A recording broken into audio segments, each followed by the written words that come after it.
할렐루야. 네, 서로 축복하십니다. 오늘도 은혜 받고 행복하세요.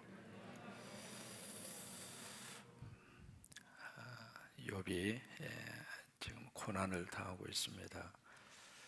이 소식을 친구들이 듣고 와서 어떻게 하면 욥을 좀 위로할 수 있을까 싶어서 이제 왔습니다. 보통 영성이죠. 뭐 가까운 지역에서 온 것이 아니라 여기저기에서 다 흩어져 살던 이 세 명의 친구들이 시간 들이고 그리고 돈 들이고 여러분, 과거에 이 먼 길을 떠난다고 하는 것은 어떤 의미에서 생명을 거는 위험의 그 환경이 굉장히 많습니다. 이제 그런 걸 다 마다하고 이제 욥에게 찾아왔습니다. 찾아와서 딱 보니까 이게 생각보다도 욥이 당하고 있는 고통의 크기와 깊이가 너무 깊은 거예요. 그래서 이제 일주일 동안은 아무 말하지 않고 침묵하고 옆에 있어 줬죠.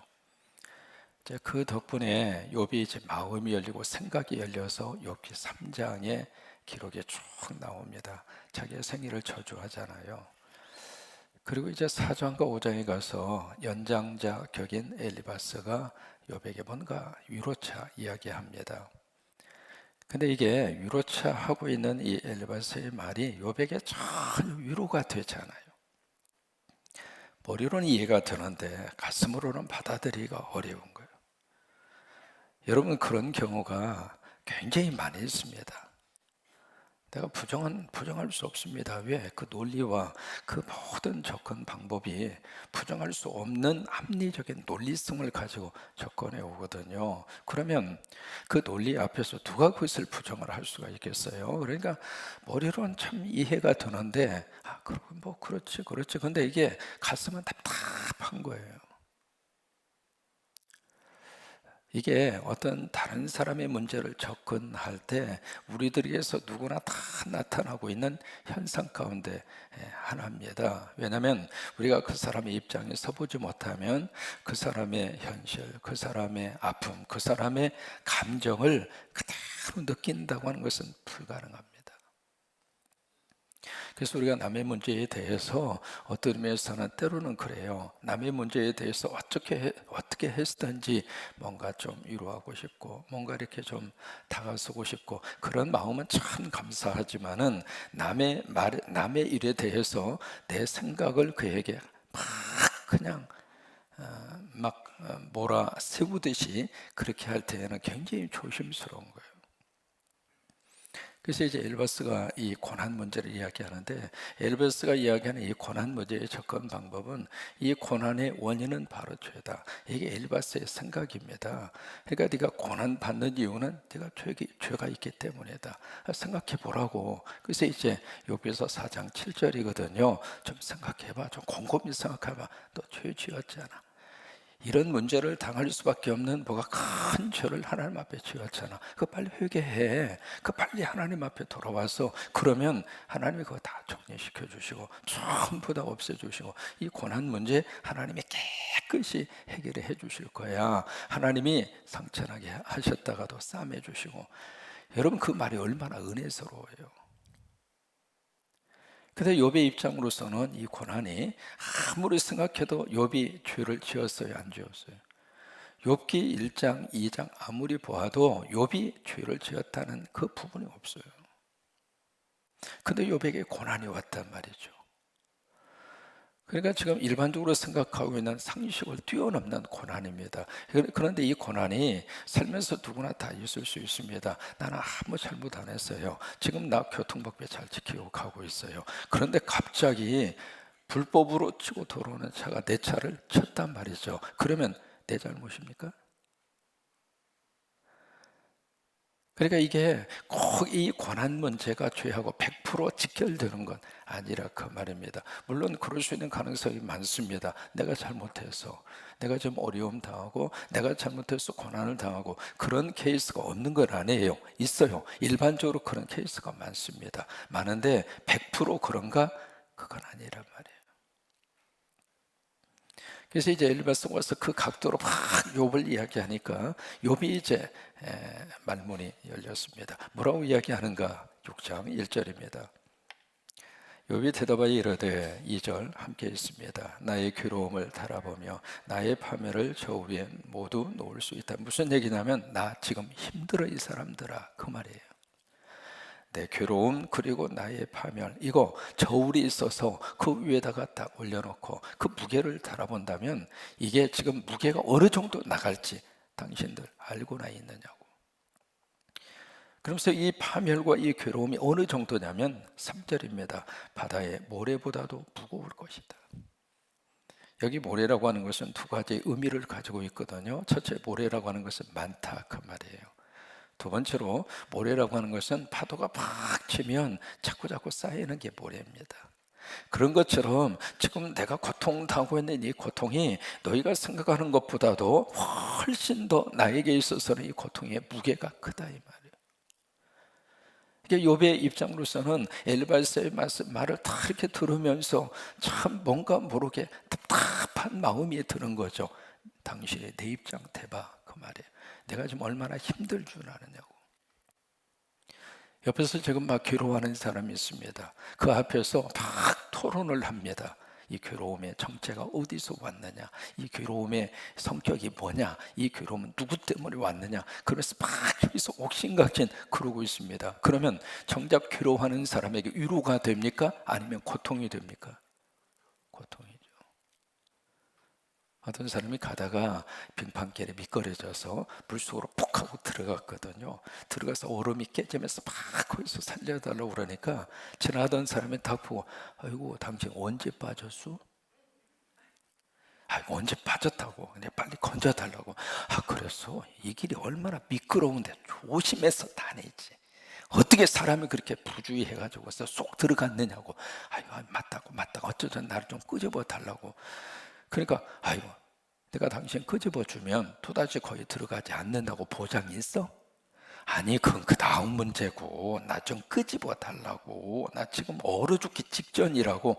아 그래? 아 그러면 당신 처자식은 있어?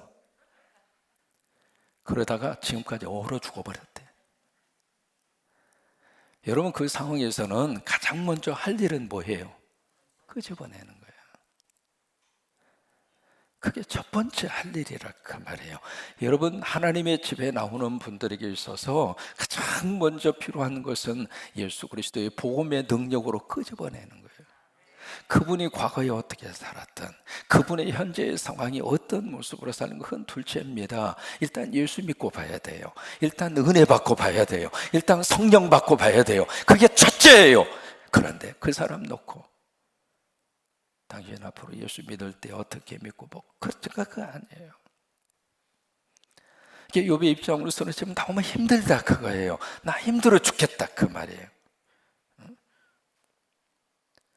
4절입니다. 욥에게 있어서 가장 아픈 부분이 바로 4절이거든요. 4절에 보시면은 왜 욥이 이렇게 고통스러운가? 전능자의 화살이 내게 박히며 나의 영이 이 독을 마셨나니 하나님의 두려움이 나를 엄습하여 치는구나. 내가 이렇게 힘든가? 이 고난이 이게 하나님으로부터 왔다고 하는 그 사실 때문에 욥이 지금 견딜 수 없는 거예요. 차라리 내가 잘못해서 이 고통을 당한다면 내가 감수하겠다 그거예요. 차라리 내가 죄를 지어서 이 고통을 받는 문제라면 나 하나님 앞에 회개하겠다 그거예요. 근데 내가 지금 너무 힘든 것은 하나님이 나를 주셨다고 하는 것, 하나님이 나를 지금 고난을 주고 있다고 하는 사실, 이것 때문에 욥에게 있어서는 견딜 수 없는 고통입니다. 하나님이 왜 나에게 이러십니까? 여러분 그런 경우가 있습니다. 욥에 있어서 이 고통의 이 문제는 다른 세 사람 엘리바스나 빌닷이나 소발이나 그 뒤로 계속 논쟁이 계속해서 이루어지거든요. 이 세 명의 친구는 계속 이 각도에서 계속 이야기하는 거예요. 당신 죄지어서 고난받는 거예요. 여기 이 배우에는 뭐가 있느냐면 당신이 의로웠다면 하나님 앞에서 상 받고 살아. 근데 당신이 이렇게 고통당하고 이런 문제 속에서 휩싸인 이유는 당신에게 문제가 있는 거야. 이것이 세 친구들의 각도입니다. 욥은 너무 이 4절 말씀 속에 욥의 마음이, 고통이 이 속에 딱 지금 들어가 있습니다. 이것이 욥에게 있어서는 견딜 수 없는 두려움이에요.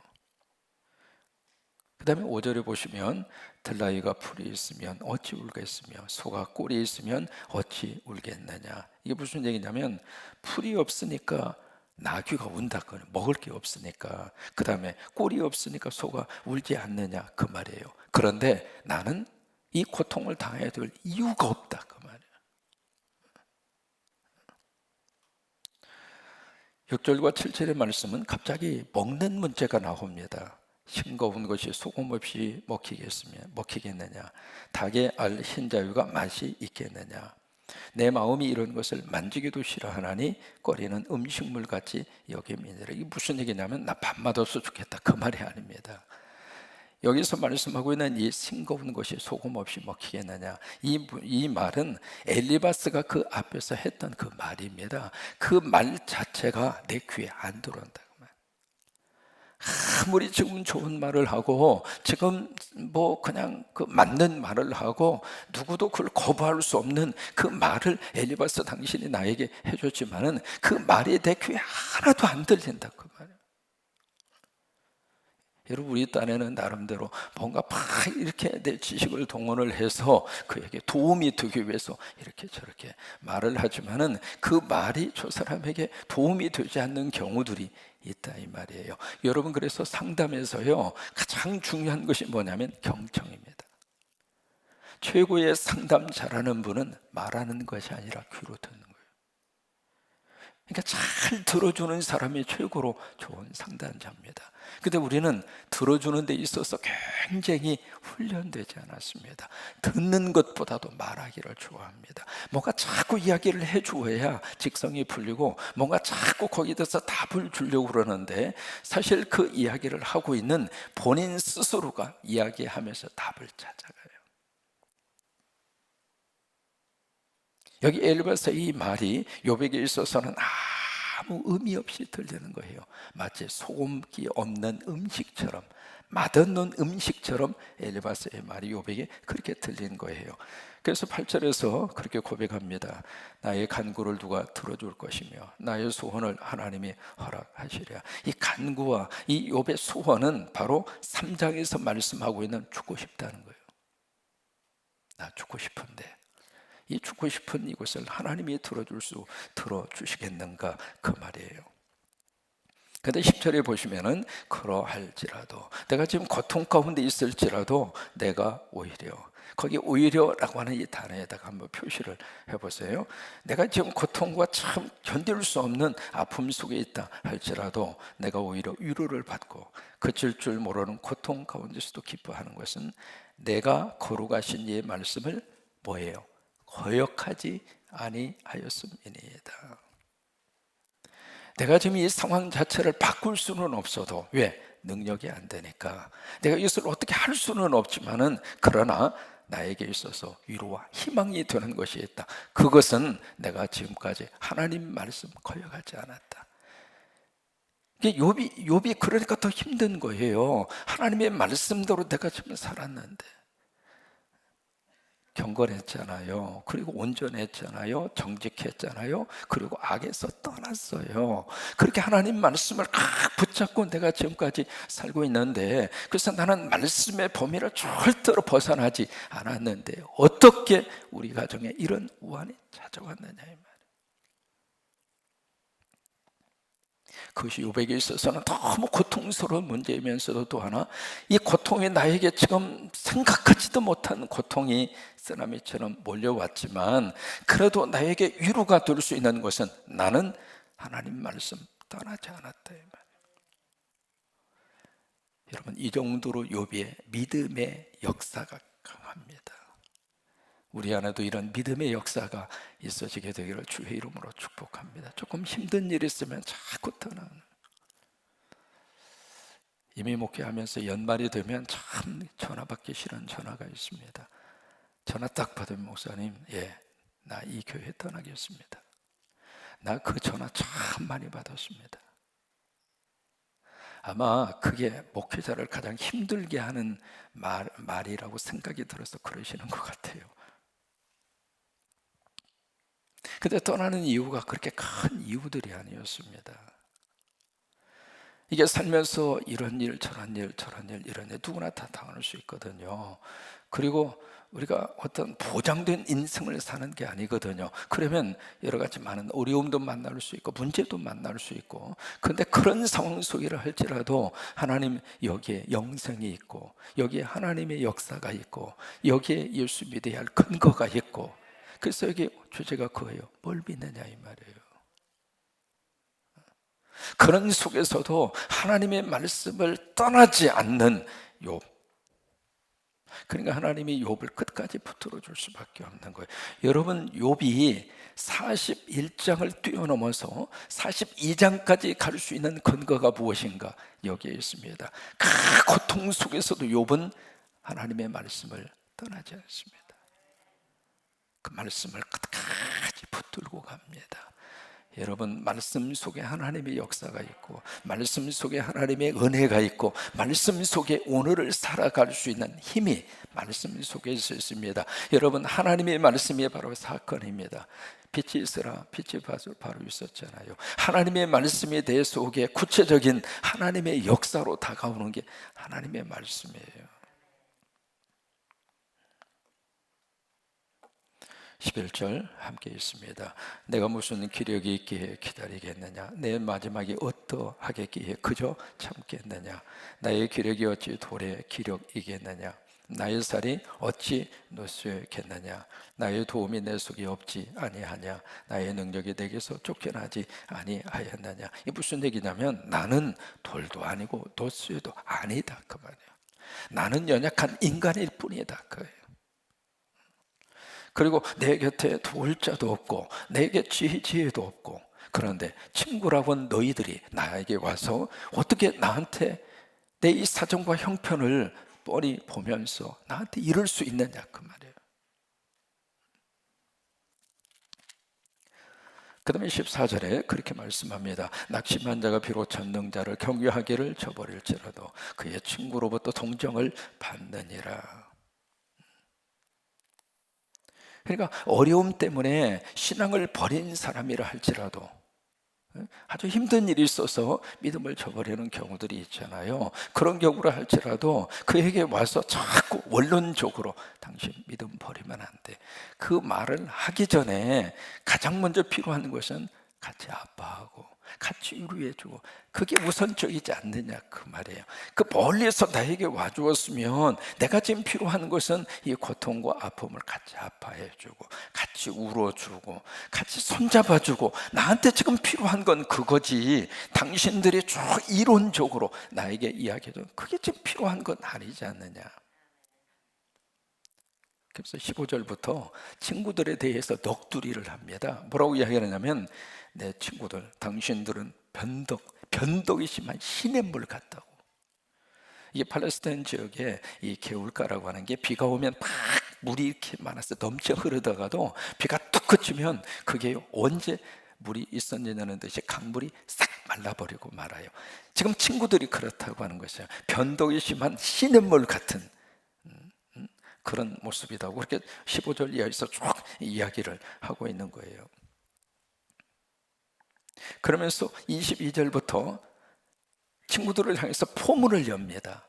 여러분, 22절부터 30절까지요 쭉 읽어보면 지금 뭐라고 지금 욥이 친구들에게 이야기하고 있느냐면, 네 가지로 이야기합니다. 첫째로 22절에서 24절까지 뭐라고 이야기하냐면, 야, 내가 뭘 잘못했어? 이게 잘못했다고 자꾸 옆에서 엘리바스가 이야기하니까, 오케이, 내가 뭘 잘못했어? 그 이야기예요. 22절에서 24절까지. 그 다음에 25절에서 25절, 26절은 뭐냐면, 야, 죽을 놈이 무슨 말을 못해? 그 얘기예요. 그러니까 3장에서 막 생일을 저주하잖아요. 그거 가지고 엘리바스가 막 뭐라고 그러니까, 오케이, 곧 죽을 사람이 무슨 말인지를 못하겠느냐 그거예요. 그 다음에 27절에서는 그렇게 말합니다. 니네들은 친구를 팔아먹을 놈이구나. 그 다음에 28절에서 30절까지 뭐냐면, 나 막 살지 않았어, 그 이야기예요. 이게 22절에서 30절까지 그 내용을 자세히 이렇게 들여다보면 지금 엘리바스의 말 때문에 욥이 자존심이 상했어요. 욥이 지금 큰 지금 상처를 받은 거예요. 왜냐하면 자꾸 엘리베스가 와서 이 문제를 자꾸 취급을 하니까, 빨리 생각해봐. 너 지은 죄가 뭐야? 하나님께 빨리 이실 직고해. 그리고 빨리 이 고통에서 벗어나야지. 그 내용으로 자꾸 이야기하니까 욥이, 도대체 내가 뭘 잘못, 내가 뭘 저겼어? 그래서 이제 자존심이 상해서 친구들한테 지금 포문을 열고 있습니다. 어떤 의미에서 욥이 조금 과하긴 했죠. 그러나 욥도 사람이에요. 사람이고 욥도 감정이 있습니다. 그렇기 때문에 욥의 입장으로서는 얼마든지 이런 반응을 보일 수 있어요. 그러면서 29절에 그렇게 말합니다. 너희는 돌이키라. 그 너희가 누구예요? 친구들이잖아요. 너희는 돌이켜라, 그 말이에요. 그럼 뭘 돌이키라는 이야기인가? 바로 이겁니다.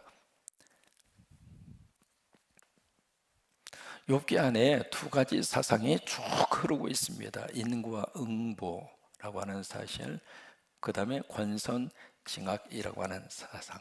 이 사고 구조가 욥기 안에 쭉 흐르고 있는 두 가지의 사고의 구조입니다. 인과 응보, 모든 것에는 원인이 있다. 맞아요, 틀려요? 맞아요. 틀린 말이 아닙니다. 성경에서도 모든 것은 원인이 있어요. 그래서 사람이 심은 대로 거둬요. 그러니까 심었으니까 거둘 수 있는 거죠. 어떤 원인이 있으니까 결과가 있는 거예요. 그러니까 이 자체가 틀린 말은 아닙니다. 맞는 말이에요. 그런데 문제는 인과 응보, 그 다음에 권선징악. 선은 권하고, 그리고 악은 징계하고. 그러니까 선하게 살면 잘 되고, 악하게 살면 모든 것들이 잘못되고. 맞아요, 틀려요? 맞아요. 틀린 말이 아닙니다. 근데 왜 이게 문제가 되는가? 모든 것을 이 각도에서 들여다 보려고 하는 것은 문제가 있다, 그 말이에요. 특별히 욥 같은 경우에 있어서는 이 두 가지 부분에 해당이 안 됩니다. 그래서 욥기를 읽을 때 우리에게 혼돈이 오는 이유가 바로 그겁니다. 내가 모든 고난 문제를 욥기의 각도로 들여다 보려고 그러면 안 맞아요. 근데 욥의 고난, 욥이라고 하는 사람이 왜 지금 고난을 당하고 있느냐?